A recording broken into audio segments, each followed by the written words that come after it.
Let's bring in MS Now senior national security reporter David Rohde, and also with us retired U.S. Army Colonel and Medal of Honor recipient Jack Jacobs. He's also an MS Now military analyst. David, let me read what President Trump wrote on social media. He says, quote, "Iran is looking at freedom, perhaps like never before. The USA stands ready to help."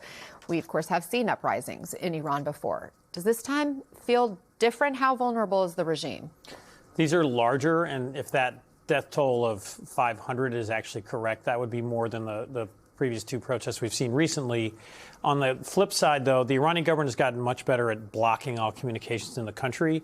It's astounding that they're putting those images of the pro-government demonstrations on TV, but they've shut down everything.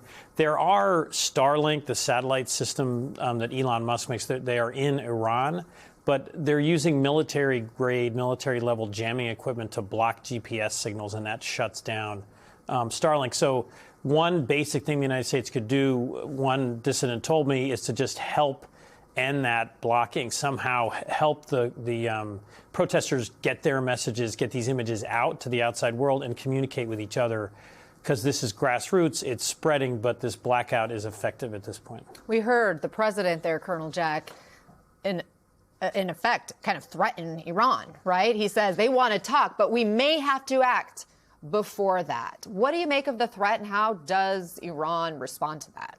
Well, it doesn't sound very much different than before. I mean, we've hit them before for a wide variety of reasons, and there's no reason why there's any restriction on our hitting them again for any reason. In the end, the independent variable here is the Republican Guards. You can make an argument that a grassroots movement might be able to bring the mullahs down, but unless you have the support of the military establishment, that's not going to happen. If there is a threat to the Republican Guards to the point that they begin to lose traction, there may very well be an out. But until you get the military establishment in Iran behind whatever revolution you're going to have, it ain't going to work. I mean, beyond military action, there could be economic consequences like sanctions. There could be some kind of a cyber move made by the Trump administration, right, as well as the military strike option on the table. And we, of course, saw the U.S. do those strikes on the nuclear facilities in Iran last year. What are the different factors to weigh here? Well, we're supposed to be integrating all the instruments of power, military, economic, and diplomatic, all at the same time, toward an articulated goal. If we're going to use any one instrument of power to the exclusion of the others, we're not going to get anywhere.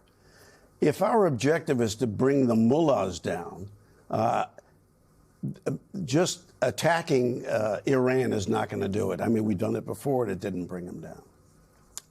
If we just use economic means, it's not going to bring them down, because we've been exercising control, some modicum of control, over the economic system in Iran, which is one of the reasons, for some time, which is one of the reasons you've got the economic problems you do now. Diplomacy might be the way to go here. If you exert pressure using the other instruments of power, you may very well be able to get these guys to the table. But threats alone are not going to work.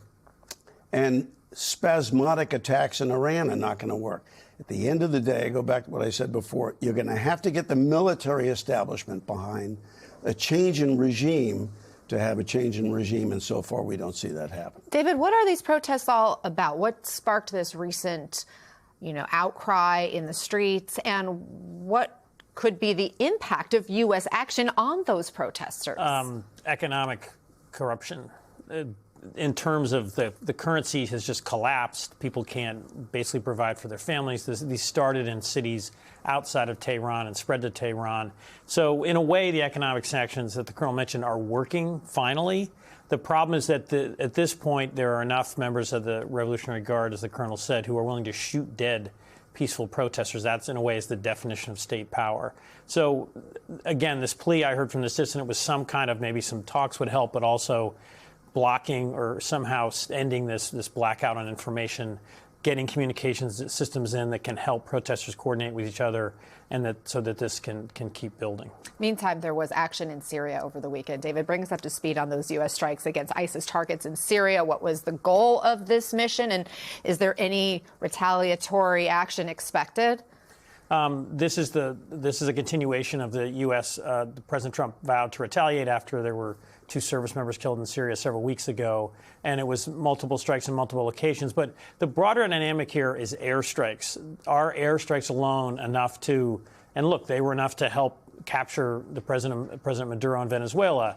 It's clearly punishing ISIS. I don't think airstrikes alone are enough to bring down the regime in Iran. And the president, he carried out drone strikes in Nigeria. He carried out drone strikes in Somalia. And there's this constant view that airstrikes are a silver bullet. I'm not sure that's true. It's a long-term strategy, particularly in Iran, a way to help these protesters.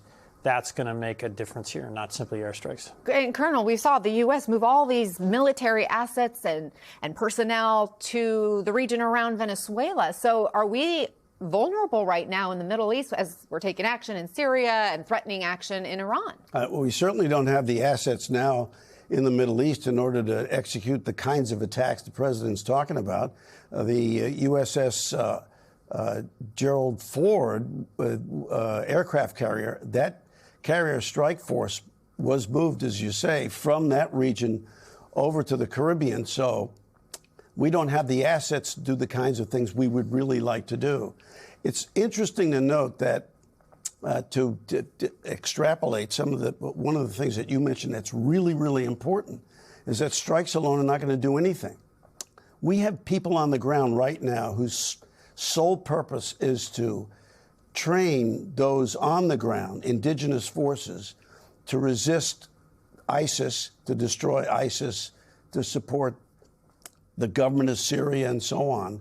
I mean, they're doing advisory work to get those people on the ground up to speed so that they can defend themselves and do the kinds of things we don't want to do on the ground. So we don't have the assets to do what the president's talking about right now. And it is a very long-term exercise. It takes a long time to train indigenous forces to do the kinds of things we don't want to do by ourselves. Colonel Jack Jacobs and David Rohde, thank you both.